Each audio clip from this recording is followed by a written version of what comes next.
Retornamos con el Tribunal de la Tarde, con nuestra audiencia. Hoy una audiencia estelar a propósito del tema que más importancia reviste para los buenos dominicanos, un proceso de reforma constitucional que vive el país. Y está con nosotros para abordarlo Eduardo Jorge Prats, abogado constitucionalista, catedrático universitario, político. Buenas tardes, don Eduardo. Un placer para nosotros. Muchas gracias. Un inmenso por placer invitarme. reencontrarnos. Gracias. Don Eduardo, vamos a entrar en materia. El Poder Ejecutivo llevó al Congreso Nacional a través del Senado un proyecto de reforma constitucional. Y la primera inquietud, aprovechando su experiencia, es preguntar, ¿es necesaria esa reforma constitucional en estos momentos? Bueno, ante todo agradecer esta invitación que me da la oportunidad de compartir con ustedes y lo que todos los días, todas las tardes, siguen este Tribunal de la Tarde. Yo pienso que la propuesta del presidente tiene dos objetivos principales. En primer lugar, lo que es la petrificación del modelo de elección presidencial que tenemos, es decir, 2 mandatos y nunca más. Y en segundo lugar, la consolidación de la independencia del Ministerio Público. Luego, hay dos aspectos que son importantes, pero secundarios en relación con estas dos propuestas principales. Una es la unificación de las elecciones y la otra es la disminución del número de diputados. Visto desde la perspectiva de la necesidad de la reforma, si analizamos lo de la unificación de las elecciones, nos dividimos en dos bandos, aquellos que entienden que hay que unificarlas y los que consideramos que no. Yo estoy en ese último grupo porque creo que las elecciones deberían ser de medio término, no el mismo año, sino cada 2 años. Es decir, para que haya una separación por lo menos de las autoridades municipales, aunque se mantengan concentradas las elecciones congresuales y las presidenciales. Interesante esa posición. Claro, ¿Dividir las municipales? Para fortalecer, digamos, la independencia de los municipios. ¿Qué se quiere preservar en este sentido? ¿Qué es el leitmotiv? ¿Qué hay detrás? Básicamente lo que se dice es que primero, esas son elecciones que la oposición nunca gana. Y eso es falso, porque en el 98 ganó la oposición y en el 2020 ganó la oposición. A pesar de que este método que tenemos de elecciones en febrero, el mismo año de las presidenciales congresuales, no es el mejor, porque es el mismo año. Hay un fantasma, la palabra y siempre surge en cada una de estas conversaciones, el arrastre. Entonces, en este sentido, la separación sería una Para combatir el arrastre. ¿Combatir esa parte del arrastre? Eso es. El segundo elemento que dicen que se gasta mucho dinero. Yo considero que la democracia cuesta y que hay que gastar en ella. Una cosa es que hagamos los ajustes en la ley electoral, en el financiamiento de los partidos, en tope a los gastos de campaña, pero eso no es una excusa. En una democracia hay que gastar como se gasta en seguridad social, en educación, en salud pública, porque se trata de la elección de nuestros gobernantes a nivel municipal y de nuestros representantes en el Congreso y del presidente de la República que representa a todo el país. En cuanto a la disminución de los diputados, yo siempre digo que como masón, mientras más entran masón, a mayor diputados, más representación. Con esta fórmula de bajar 53 diputados, las provincias infrapobladas o subpobladas van a tener más representación que las provincias con mucha población. Entonces, un diputado de Barahona va a valer más que los diputados de Santiago, por ejemplo, o de Santo Domingo. Eso con relación a eso. Pero un momentito, antes de pasar a otro punto, don Eduardo. ¿Usted cree que es un asunto de cantidad o de calidad respecto a la percepción que tiene la población negativa de la Cámara de Diputados? Sí, pero que es un sentimiento de antipolítica que han propulsado sectores empresariales, hasta los mismos políticos que entienden que la campaña es muy costosa, que le cuesta mucho, porque realmente no hay topes a la campaña. No se supone que haya que gastar cientos de millones de pesos en campañas a nivel municipal. Debemos buscar fórmulas como en otros países que pongan control al gasto, que pongan tope al gasto de lo que se debe gastar, para que obligue a los candidatos a buscar el apoyo en el cara a cara con actividades que no sean costosas. Pero ese sentimiento prevalece. Abre un paréntesis en medio de su respuesta, y no quisiera jamás pues como interrumpirle, pero con el tema nuestra gran disyuntiva es el tope o la sincerización de los costos de campaña. Ese es un elemento importante, la transparencia. Y además, nosotros tenemos que tener un balance entre lo que es el financiamiento público y el financiamiento privado. Realmente hay que facilitar el financiamiento privado legal, aunque con límites, porque el financiamiento público sin topes no da. Entonces hay que racionalizar el gasto, hay que permitir una conexión mayor entre el sector privado, y no me estoy refiriendo al sector empresarial, me estoy refiriendo a juntas de vecinos, organizaciones sin fines de lucro, iglesias.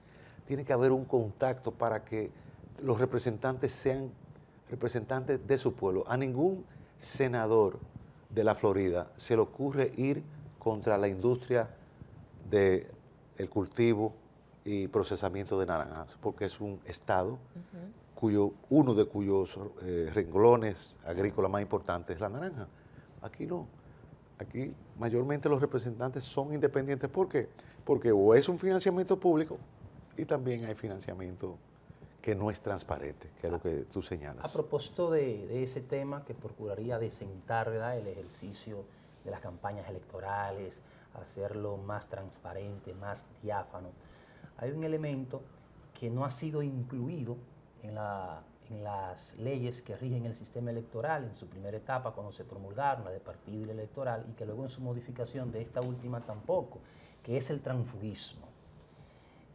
Y los entendidos, los legisladores, o la mayoría que se han opuesto, han justificado su accionar porque parten del criterio de que si una persona se va de un partido y tiene que dejar el puesto que ganó con el voto del pueblo, se le estaría vulnerando el derecho de ser elegido, conforme a la Constitución. Se le estaría vulnerando un derecho fundamental. ¿Es cierto eso? ¿Se vulneraría un derecho fundamental si pusiéramos un candado al transfugismo en la Constitución? No, yo creo que el transfugismo debe regularse y debe sancionarse en una serie de supuestos. Lógicamente, el Tribunal Constitucional, la jurisprudencia le ha quitado todos los dientes a alguna de las pequeñas normas que habían sobre transfugismo. Yo creo que hay que preservar, digamos, la independencia del legislador, pero también es muy importante, como está estipulado en la Constitución, el partido. El partido es que cuando falta senador y diputado es el partido que somete. Entonces hay una contradicción. No, lo que pasa es que otra cosa es, no, ahí se fortalece al partido. Al partido, que es Sí. a quien se debe de fortalecer. Eso pienso yo. Se debe fortalecer el partido y se debe propiciar la lealtad partidaria. La independencia del legislador viene dado de que no recibe mandatos imperativos. Es decir, él es libre y consciente. Lógicamente, hay disciplina de partido. Y los partidos han tratado en algunos temas, por ejemplo, como es el aborto, de no imponer la disciplina de partido, porque como es un tema muy ligado a las creencias, a las convicciones personales, sobre eso se ha dejado una cierta libertad a los partidos. Al poder de las iglesias. A los legisladores. Al poder fático que tienen las iglesias. Claro, pero es un tema sensitivo, y es un tema que yo soy partidario de la despenalización en determinados supuestos, aunque en determinadas causales.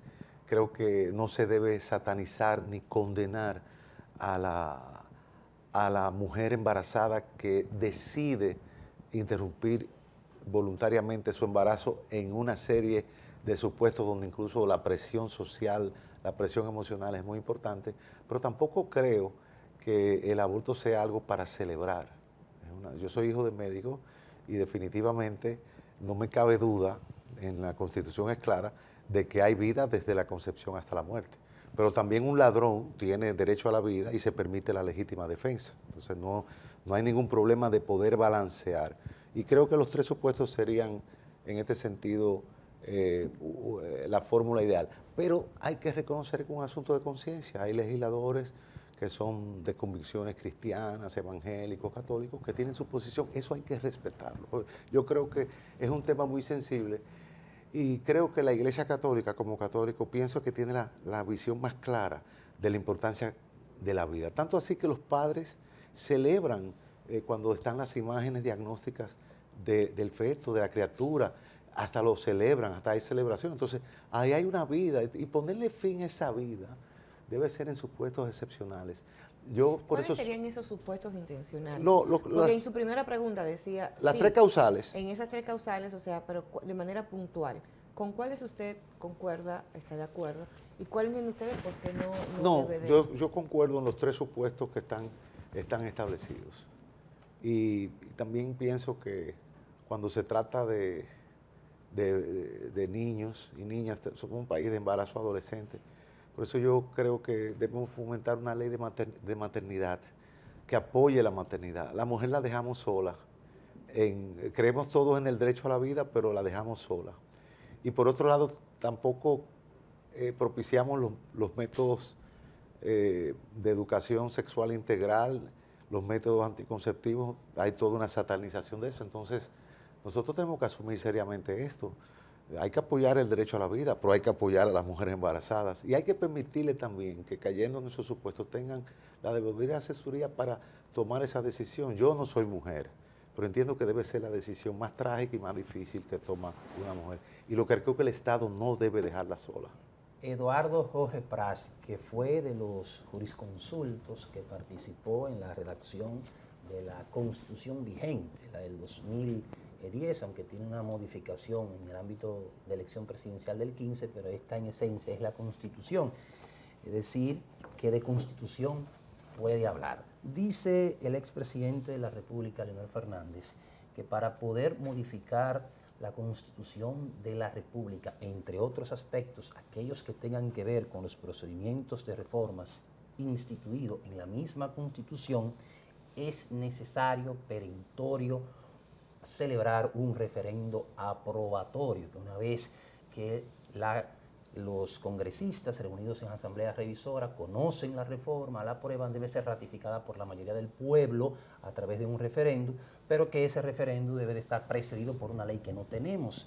¿Cuál es la opinión de Jorge Pras al respecto? Desde el inicio de todo este debate hemos sostenido que la cláusula pétrea forma parte del procedimiento de reforma, porque cuando tú petrificas, en este caso el modelo de elección presidencial, lo que tú estás diciendo es lo que no es reformable. Te pongo un ejemplo. Si tú dictas una ley de casación y el artículo 1 de esa ley dice, no se permitirá el recurso de casación sobre las siguientes sentencias. ¿Eso es procedimiento o no es procedimiento? Te pregunto. ¿El procedimiento? Porque determina lo que se puede recurrir en casación o no. Pues lo mismo, cuando tú incluyes en la cláusula pétrea el modelo de elección presidencial como algo que no se puede reformar, tú estás modificando el procedimiento porque estás diciendo lo que el poder de reforma puede reformar o no. Por eso yo soy de la tesis de que no se trata solamente el procedimiento de los aspectos meramente procedimentales, es que también la determinación de cuál es el objeto de la reforma forma parte del procedimiento. En definitiva no es necesario el referéndum. No, es necesario precisamente porque forma parte del procedimiento. Esa es la tesis que sostenemos algunos juristas, porque la cláusula pétrea hay que verla como parte del procedimiento. Fíjate que la ley que declara la necesidad de la reforma, búscatela aquí, dice, para no cantar a capela, vamos a ver, dice, la necesidad de la reforma se declarará por una ley de convocatoria. Esta ley, que no podrá ser observada durante la reunión de la Asamblea, contendrá el objeto de la reforma. ¿Y cuál es el objeto de la reforma? Lo que se puede reformar. ¿Y dónde se determina lo que se puede reformar? O lo que no se puede reformar, en el 268. Entonces tú decís, no, el artículo 268 es contenido, eso es lo que no se puede reformar. Claro, si la ley de casación dice que estas sentencias no se pueden recurrir en casación, está determinando cuál es el objeto del recurso de casación, y eso es procedimiento. Lógicamente hay voces muy autorizadas como la de el magistrado Milton Ray Guevara Sí, eso me iba a referir, que entiende lo y contrario. otros que consideran lo contrario. Hay también una cuestión política, una decisión tan trascendental como decir esto no se va a reformar, es una decisión que debería tener ese referéndum. Que yo entiendo que el presidente Abinader lo ganaría ampliamente, el PRM, por la supermayoría que tiene electoral y porque además yo creo que la gran ¿No mayoría... será que le teme a los apagones, No, a la falta de cupo de no, estudiantes? yo no creo que al momento de decidir algo tan... Porque, señores, mientras otros países como México, Israel, están enfrentando contrarreformas, esta es de las pocas reformas constitucionales, la que ha propuesto el presidente, que tiene como objetivo consolidar la democracia. Eso es lo que él ha declarado, eso es lo que dice el proyecto que él ha sometido. No se trata de crear un retroceso. De hecho, los temores que hay es que la Asamblea Revisora pueda, por ejemplo, sobrepasar el mandato de lo que sería esa ley, como por ejemplo incluir elementos como sería bajar el porcentaje de la doble vuelta electoral, que es un fantasma que yo entiendo que no tiene fundamento, porque eso no está en el proyecto del presidente y no sé cuál sería la justificación para un sistema que ha dado resultados perfectamente. A tal extremo que creo que solamente se ha celebrado una o dos segundas vueltas. Un aspecto. Dos segundas vueltas. En este sentido, vamos al momento histórico donde el presidente pues habla de esa reforma. Lo hace a escasos minutos de haber sido seleccionado para un segundo periodo, que fue en esa efervescencia, en ese discurso donde pues recibía los beneplácitos y las felicitaciones por su reelección. Entonces hablaba del tema del candado a la reelección y algunos pensaban que pudiera ser pues extemporáneo. Me gustaría conocer su análisis, primero como ducho en el aspecto constitucional y segundo ya desde el punto de vista político. ¿Cómo evalúa en el momento donde el presidente habla de ese candado a la reelección? Él ha sido coherente desde el 2020 de que era su propósito, de que como en la historia dominicana, la mayoría de las reformas constitucionales habían sido propiciadas por el deseo de prolongar los mandatos presidenciales, de restablecer la reelección o hacerla de modo indefinido, de que había que blindar la Constitución en relación a eso. Entonces, yo creo que ese es un propósito muy noble. Es un propósito además que responde... Temporalmente era el momento, conociendo la idiosincrasia dominicana, de la política dominicana. Lo que pasa es que en el 2002 se modificó la Constitución para permitir un segundo periodo. En 2019 hubo muchas quejas de que había aprestos para modificar la Constitución, aunque eso no se materializó, ni tampoco consta en récord histórico de que haya habido alguna propuesta, sino que son rumores, como decía Balaguer, que andan por todos los mentideros públicos.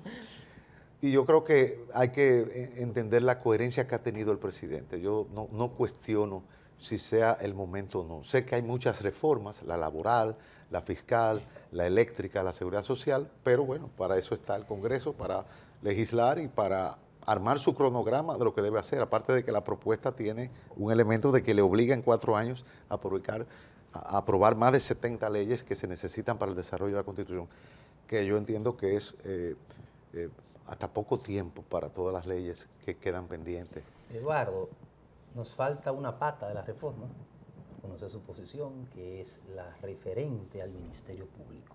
Claro. ¿Está usted de acuerdo con la creación de un Ministerio de Justicia y con que se cambie la metodología de elección, de designación del Procurador General o la Procuradora? Nosotros siempre hemos sido de la creencia de que es importante fortalecer esa independencia a nivel del estatuto legal y que se puede lograr mucho asignando un mayor presupuesto al Ministerio Público y fortaleciendo la carrera del Ministerio Público. Pero esta propuesta del presidente de fijar por un periodo inamovible, que entendemos que no debería ser 2 años, sino que debería ser en este caso 4 años, porque un procurador por 2 años de algún modo estará incentivado a tratar de buscar su confirmación en el cargo. Entonces creo que ponerle un periodo de 4 años es, como lo tiene, por ejemplo, el presidente de Indotel, yo creo que es mucho mejor. Y también creo que si va a ser un ministerio público, un procurador independiente, no veo por qué hay que sacarlo del Consejo Nacional de la Magistratura. Ahí coincido con el doctor Ray Guevara.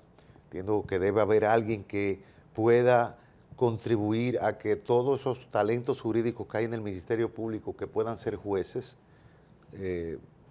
puedan llegar a esas posiciones. Y creo que hay que considerar también la posibilidad de que el presidente del Tribunal Constitucional forme parte también del Consejo, porque ese Consejo designa Claro. a los miembros del Tribunal Constitucional. Todo esto debe ser sopesado por la Asamblea Revisora. Y creo que esa ley es muy importante, porque soy de los que entiende que una vez aprobada esa ley, con el objeto de la reforma, la Asamblea no se debe salir de ese guión. Está vinculado a esa ley. Pero confieso ante Dios, ante ustedes hermanos y ante Dios Todopoderoso, que la mayoría de los abogados entienden que esa Asamblea es un chivo sin ley. Es libre y soberana para hacer. Y yo entiendo que no, que la Constitución dice, esta Constitución solo puede reformarse como ella dice.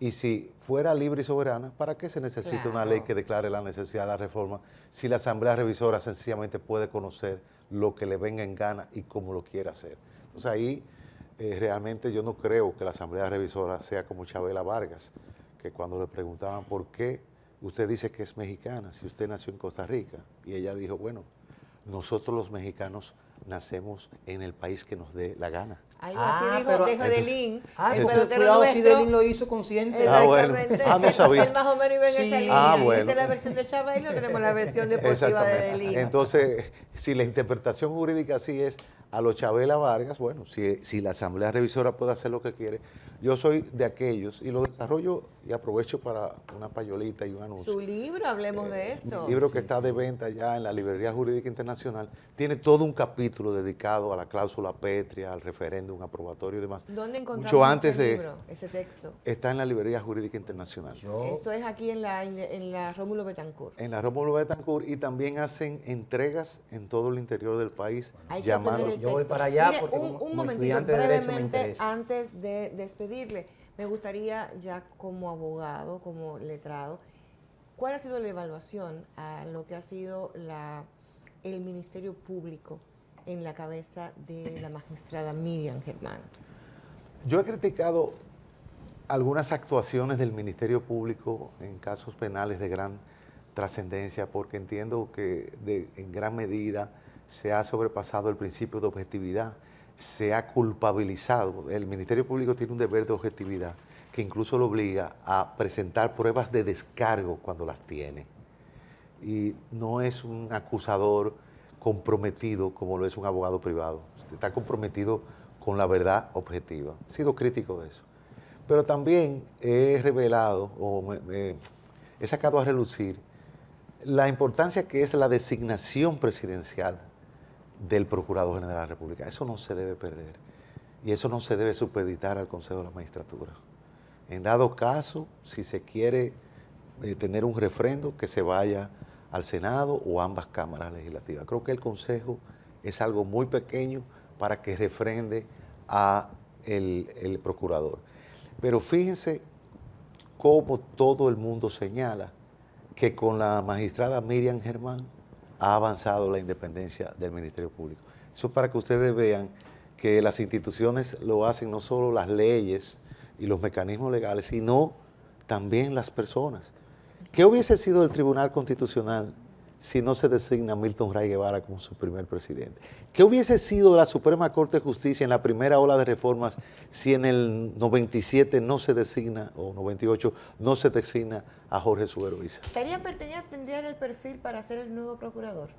Yo pienso que personas como el doctor Jorge Subero Milton Isa. Ray Guevara, Por como la edad. el doctor Jorge Subero Isa, tienen condiciones más que suficientes para que el pueblo dominicano tenga confianza en esa consolidación de la independencia del Ministerio Público. Yo creo que las mujeres y los hombres son muy importantes para que las instituciones caminen. No es que caigamos en un personalismo. Cuando las instituciones se fortalecen Entonces esas instituciones pueden incluso prevalecer por encima de las personas. Pero fíjense cómo naciones como Estados Unidos se ven cuestionadas en su institucionalidad por seres incontrolables como Donald Trump, por ejemplo, donde hay un temor de que él pueda socavar la institucionalidad del país. Independientemente de las simpatías que uno... Hay ese temor en grandes sectores de Estados Unidos. Entonces, por eso yo creo que el presidente de la República, aquí mucha gente se olvida de que nuestro sistema es un sistema presidencial. Entonces, se ha satanizado al presidente de la República. Eduardo, 30 segundos que se lo voy a tomar a producción y al canal. En el ámbito municipal hay un conflicto planteado entre los distritos municipales y municipios sobre la dependencia o no. ¿Son los distritos municipales, las juntas municipales dependientes del ayuntamiento del casco urbano? ¿Siguen siendo órganos desconcentrados de los municipios después de la constitución que tenemos del 2010? Yo creo que hay una igualdad y una paridad de funciones en la Constitución. Igualdad y paridad de funciones en la Constitución. Es decir, los distritos municipales son iguales en prerrogativas a los municipios. Ahí yo estoy en desacuerdo con lo que ha sido cierta jurisprudencia del Tribunal Constitucional. Y también lo desarrollo ampliamente en mi libro. Y también hay un libro muy bueno sobre el tema, con posiciones que no siempre coinciden con la que sostengo, pero que es importante tenerlo, que es el de Julián Roa, el Tratado de Derecho Municipal. Pero yo creo en la igualdad de los municipios y de los distritos municipales. Bueno, muchísimas gracias a don Eduardo Jorge Prats, abogado constitucionalista, político, por estar con nosotros en la audiencia del Tribunal de la Tarde. De esta manera, acompañado de Mildred Charlotte, llegamos al final de esta entrega del Tribunal de la Tarde. Hasta la próxima.